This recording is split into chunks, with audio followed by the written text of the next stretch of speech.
너나 잘하세요.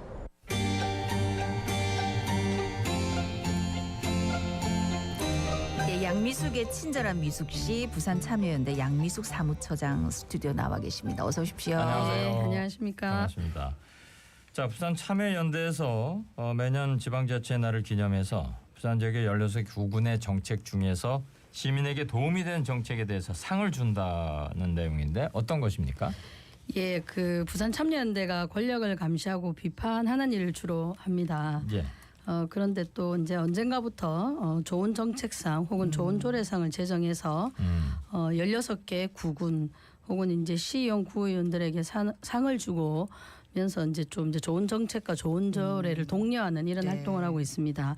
그 좋은 정책상의 취지를 말씀드리면 지방자치제도가 다시 부활한 지 이제 91년에 부활을 했거든요. 지금으로 치면 이제 한 23년째 됨에도 불구하고 30년이 넘어감에도 불구하고 뭐 여전히 중앙정부에 의존하는 성격이 강하고요. 예. 그다음에 경제, 문화, 교육, 사회 등 모든 분야가 서울과 수도권에 집중되고 있어 지역 소멸 위기까지 내몰리고 있는 상황이 아니겠습니까? 이런 상황에도 불구하고 기초지자체의 정책들이 혁신과 발전을 해나간다면 지방자치는 시민의 곁으로 한 걸음 더 다가갈 수 있다는 문제의식 속에서 기초지자체의 좋은 정책을 발전을 유도하고 이런 이제 정책의 발전이 결국은 주민 삶의 질에 더 좋은 영향을 미치지 않겠습니까? 그런 취지로 좋은 정책상을 마련하게 되었고요. 지방자치의 날이 10월 29일입니다. 이제 다 됐죠. 바로 그날 시상하는 건 아니고 그날 즈음에서 그 전에 시상을 하고 있습니다. 올해가 이제 5번째고요. 2019년부터 시작했고 이번 주 화요일 10월 24일 제5회 좋은 정책상은 시상이 있었습니다. 예, 앞서도 말씀하셨지만 주로 이제 권력을 감시하고 비판한 일을 하시는 거에 비하면 요거는 좋은 거를 또 찾아내서 상을 준다고 하고 좀 다르네 하고 생각이 드는데 요 상은 어떤 과정을 거쳐서 선정하게 되는 겁니까? 예. 저희도 이거 도입할 때 되게 논란도 있었고 토론도 많았었고요. 그리고 또 심사하는 과정이 그렇게 쉽지가 않습니다. 예. 보통 7월 1일부터 7월 31일까지 공모를 하고요. 8월부터 이제 심사위원회가 꾸려져서 관련 서류들 이제 서류를 제출하거든요.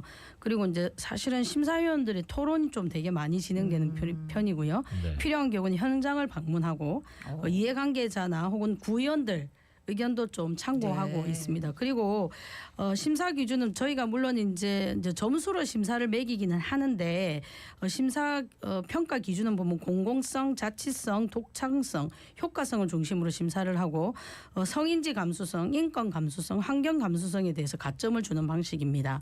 그리고 이제 심사 방향은 저희가 이제 그 연말에 좋은 조례상도 하는데 순위를 매기는 거는 절대 하지 말자라는 의견에 동감을 하셔서 순위를 정하는 방식은 아니고 시민사회단체 활동 가치에 부합하는 공익, 자치, 혁신의 높은 정책을 선정하는 겁니다. 심사위원은 저희 내부도 있지만 또 외부의 뭐 교수진 그리고 연구자, 변호사 등으로 구성되고요. 특히 이제 보시면 사회복지 정책이 많이 좀 제한이 되거든요. 그래서 사회복지 쪽 교수님들, 연구자들 그리고 복지사들도 심사위원으로 활동하고 있고요. 경우에 따라서 이제 심사위원은 아니지만 자문을 구하기도 합니다. 그래서 이제 점수를 매기면서 엄격하거나 아니면 규격화된 심사 기준에 따라 정량적으로 평가하는 것이 아니기 때문에 심사 과정에서 토론이 많이 이루어지고 사실 저는 이제 저도 한 번씩 들어갈 때가 있는데 좀 심사하는 과정에서 좀 감정도 좀 많이 상하고 왜 서로 의견이 안 맞을 때가 좀 있기는 있습니다. 그리고 자기 분야를 보는 것과 자기 분야가 아닌 것을 보는 전문가들의 또 좀 대립된 있고, 의견들이 있거든요. 그래서 이런 좀 하여튼 논쟁과 토론이 좀 많이 이루어진다고 보시면 될 것 같습니다. 이제 가장 궁금한 게 그렇다면 도대체 어떤 정책이길래 부산 참여연대의 상을 받을까? 얼마나 좋길래 그럴까? 궁금해지는데. 자, 지금까지 그 수상을 한 정책들은 어떤 것이 있습니까? 사실 이제 한번 상을 주고 나면 그 상에 도입되거나 아니면 이후에 효과 이런 것들에 대해 검증이 좀 돼야 돼서 되게 사실 상을 줄 때 부담이 많이 됩니다. 첫 해를 보시면요. 부산에서 처음으로 지역화폐가 도입된 게 부산시가 도입한 게 아니고 동구가 먼저 맞습니다. 도입을 했습니다. 2박5페이라고 어르신들이 되게 좋아하죠. 그래서 이것을 혁신상을 저희가 주게 됐고요. 그리고 사실은 구포 가축시장, 우리 흔히 이제 개시장이라는 네네네. 가축시장이라는 표현을 많이 쓰는데 그게 이제 지난 7기 민선 때 없어졌거든요. 네. 그때 그 과정에서 북구, 부산시의원, 국회의원, 상임구청 그리고 이제 구의원 주민들이 함께 논의 과정을 이제 거쳤습니다. 물론 여기에 대한 비판도 많고 논란도 네. 많습니다만은 그렇게 많은 분들이 참여했대서 참여상을 좀 드렸고요. 네. 그리고 이제 뭐 보통 비장애인들은 그런 경우가 없지만 저희는 활동하다 보면 장애인들이랑 식당에 가거나 찻집을 가야 되는 경우가 네. 있는데 일단 들어가는 문턱부터 힘듭니다. 맞습니다. 그리고 예. 딱 들어가는 건 성공했다.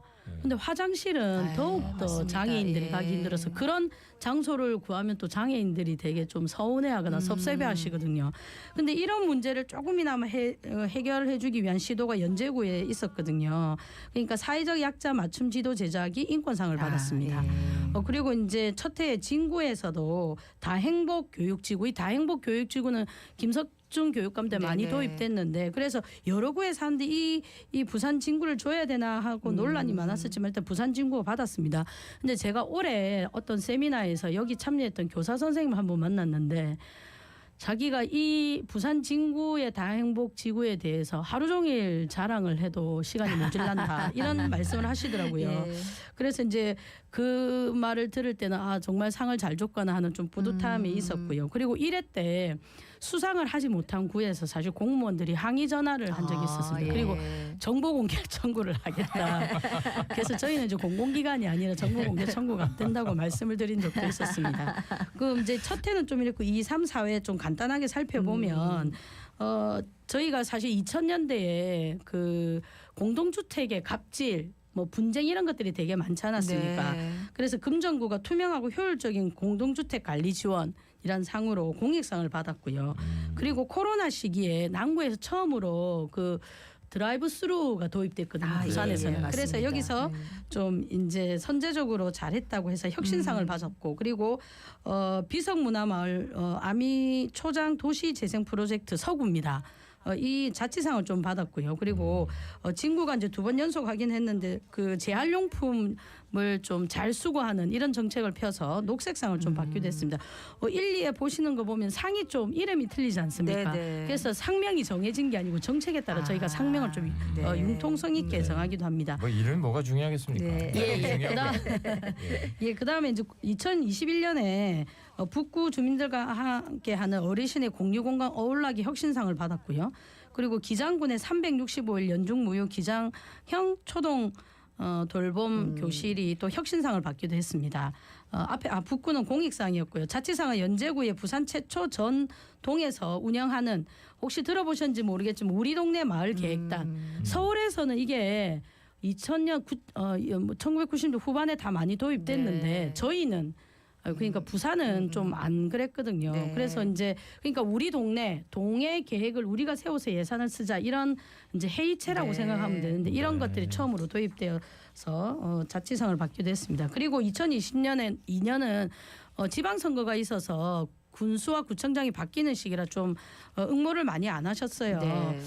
그래서 좀 내용도 좀 많이 이전과 비교했을 때 떨어지기도 했지만 그래도 이제 2개의 상을 좀 선정을 했습니다. 공익상으로 수영구의 미래와 지구와 미래의 세대를 지키기 위한 온실가스 감축 노력 에코 수영 재활용 시책이 혁신되었고요. 그다음에 혁신상으로는 사하구의 24시간 아동학대 공동 대응 체계 아동학대 종합지원센터 동그라미 설치 운영이 선정되었습니다. 네. 예. 이게 자세히 들여다 보니까 네. 정말 시간이 모자랄 정도로 굉장히 많네요. 예, 그러니까 맞습니다. 예, 예. 예. 소개하신 내용 중에 보면 이제 저희 자갈자짐에서도 다른 내용들도 많고 있습니까? 해서 반갑기도 예, 예. 하고 예. 예. 그리고 또 공무원들이 우리는 왜 안 주냐고 하는 걸 보니 네. 서로 좋은 정책 내려고 네. 또 좋은 행정하려고 한 점도 굉장히 고무적이다 싶은데 올해는 그럼 어떤 상들이 수상을 합니까? 올해는 이제 그 3개구가 지정이 됐습니다. 북구의 유휴공간 그 청년 플래닛을 재사용해서 예산을 절감하고요. 그리고 자연봉사 캠프를 통해서 주민들이 물품을 구매하고 시설을 운영하고 예산 지원까지 그 모든 주민들에 의해서 추진된다는 점에서 주민 자치를 잘 실현했다고 평가되어서 북구의 다시 쓰기 행복 키즈마켓 조성 사업이 자치상을 받았습니다. 그러니까 네. 이제 유유공강도 활용하고 시민들도 참여하고 그리고 이제 뭐 대부분 다 그렇지만 공동체 그러니까 공동주택이 많지 않습니까? 네네. 아파트. 그래서 좀 소통이 부족할 수 있는데 그런 걸 좀 해결하려는 정책이었다 보시면 될 것 같고요. 그리고 좀 올해는 좀 되게 주목할 만한 상이 사실 영도구입니다. 부산 최초로 복지 등기 우편 서비스를 시행해서 국민 생활 밀착형 복지 행정 서비스를 선도적으로 추진했습니다. 이게 이제 인수위에서도 평가가 돼서 좀 높은 네. 그 인지도를 좀 가졌었는데요. 자세히 좀 설명해 주세요. 우체국과 협업으로 기존의 복지 서비스 한계를 보완한 효과적인 시스템을 개발했다고 볼 수 있습니다. 그러니까 영도구에 고령화 인구가 되게 많거든요. 네. 그리고 아시는 것처럼 영도구는 낡은 주택도 네네네. 많고 구석구석이 되게 이제 집들이 많지 않습니까? 그래서 그런 우체부들이 지역의 구석구석 발로 누비면서 이런 위기 가구를 발굴하고 그 긴급 지원함으로써 복지 사각지대를 최소화한다는 점에서 네. 영도구 이제 그 정책명은 뭐냐면 위기 가구 발로 뛰며 찾는다 복지 등기 사업. 그래서 그걸 찾아서 등기를 붙여주는 겁니다. 그러면 이제 구청이 그렇게 발굴된 위기 가구를 지원하는 예, 이런 이제 그러니까 그런 거 있잖아요. 저희가 이 분들이 아니면 이 가구가 복지 사각지대에 놓여 있는지 안 놓여 있는지를 물론 이제 복지직 공무원들이 열심히 찾으시지만 못 찾는 경우가 있지 않습니까? 그런 것을 집배원들이 좀 찾는 우리 이전에 코로나 때 그런 거 했었지 않습니까? 야구르트 아줌마를 네, 활용해서 네, 네. 뭐 무슨 키트를 나눠주고 그런 네. 거랑 좀 유사한데 주소가 있는 곳이면 어디든지 집배원 예, 예. 여러분은 가니까. 그래서 이제 공공기관을 둘 다 활용했다는 거고요. 특히 이제 전국 최초이고 그다음 아까 말씀드린 대로 고령화율이 매우 높은 영도구의 특성을 잘 반영했다고 볼 수 있습니다. 예. 근데 이제 이게 예산이 내년에 줄어들 수 있다고 해서 좀 안타까운 마음이 드는데 좀 이걸 확대하는 네. 뭐 오늘 방송을 계기로 좀 그렇게 됐으면 이건 하고요. 뭐 저출산 예. 위기를 겪는 우리 한국 전체에다 확산이 될 법도 하는 예, 그런 맞습니다. 내용입니다. 예, 그리고 연제구가 이제 장애인과 비장애인의 공통 관심사인 평생학습에 대한 주제로 좀 학습 참여를 높이는 이런 천천히 나란히 함께 나아가다 연제구 장애인 평생학습도시 조성 사업이 공익성을 받았습니다. 물론 평생학습과 장애인 교육은 구별로 많이 하고는 있거든요. 예. 근데 또 연제구 특별히 이 정책을 응모를 하셨고 그리고 이제 그 지역의 장애인들 만족도가 좀 높다라는 복지 종사자들의 의견이 있어서 이 상을 공익상으로 뭐 인권상 내지는 공익상 논의하다가 이제 공익상으로 좀 선정을 하게 되었습니다. 네. 네. 참 그 상의 취지나 방향을 좀 설명을 하시긴 하셨지만 네. 부산 참여연대에서 이런 상을 제정하고 수상하는 그런 특별한 계기나 이유가 있었을까요? 저희 이제 좀 약간 안타깝긴 한데 좀 이제 재정적으로 지원이 되면 좋지만 상금을 주진 않거든요. 네. 상패와 꽃다발 정도는 네. 지원하는데 그리고 아까 말씀드린 엄격한 항목에서 평가되지는 않습니다. 근데 이제 시민들이 항상 난개발하고 전시성 사업에 좀 지쳐 있지 않습니까? 그렇죠. 그런데 이런 사업이 아니고 한 번 더 시민을 생각하고 특히 사각지대에 있는 분야에 대해서 더 배려하고 그렇게 되면 이런 정책이 상을 받게 되면 그런 사각지대도 없어지는 거고 네. 또 시민들이 배려받고 있고 챙김받고 있구나 이런 생각도 하게 되는 거고요. 그리고 또 이렇게 열심히 정책을 발굴한 공무원한테도 좀 힘을 실어주는 게 아니겠습니까? 이렇게 사각지대에 있거나 열심히 하시는 공무원들이 참여연대가 하시는 일들에 공감하고 있고 그리고 이런 것을 더 잘 될 수 있도록 좀 홍보도 하겠다라는 취지라고 좀 생각하시면 될 것 같습니다. 네. 그러니까 이런 좋은 취재 활동이 이제 확대도 더 많이 됐으면 좋겠고 그게 말 네. 그대로 진짜 선한 영향을 미쳐가지고 너도 네, 나도 맞습니다. 앞다투어 좋은 정책 개발하면 참 좋겠다는 생각이 드네. 예, 저희도 물론 이제 지금 아까 말씀드린 대로 좀 지방 전국 교체기에는 좀 응모도 적기도 네네. 하고 그리고 이게 또 그 서류를 제출해야 돼서 좀 귀찮은 작업이기도 네. 하거든요. 네. 그럼에도 불구하고 이런 상들이 주어짐으로써 시민들이 또 구도 더 잘 알게 되고 또 이제 구에서는 이런 상이 주어지면 이런 것들이 시민들이 좋아하고 시민들한테 인정받는 이런 정책이구나 이런 느낌을 가지면서 좀 더 시민들한테 맞는 정책을 더 개발하게 되고 그런 네. 정책을 개발하면서 지방자치의 효용성을 시민들이 좀 느끼는 계기가 되지 않을까 싶습니다. 네. 그야말로 뭐 감시만 하는 것이 아니라 고무하고 격려하는. 네. 그래서 굉장히 그 긍정적이고 밝은 분위기라 이 아침에 굉장히 기분 좋습니다. 예. 고맙습니다. 그리고 또 다른 구에는 이런 정책이 있었는데 우리 구에도 이런 거 생기면 좋겠다 예, 하고 예. 또 새로운 정책 제안도 될 수 있을 맞습니다. 것 같고. 예. 그리고 이제 여러모로. 다른 데서 하는 걸 보고 영감을 얻어가지고 네. 예, 맞습니다. 반짝 예. 아이디어 네, 이런 게 예. 있겠지 이런 거. 예, 모처럼 훈훈합니다. 예. 자 지금까지 부산 참여연대 양미숙 사무차장이었습니다. 고맙습니다. 감사합니다. 고맙습니다. 예, 자갈 찾으며 18,269회 박성원이었습니다. 아나운서 유기경이었습니다. 고맙습니다.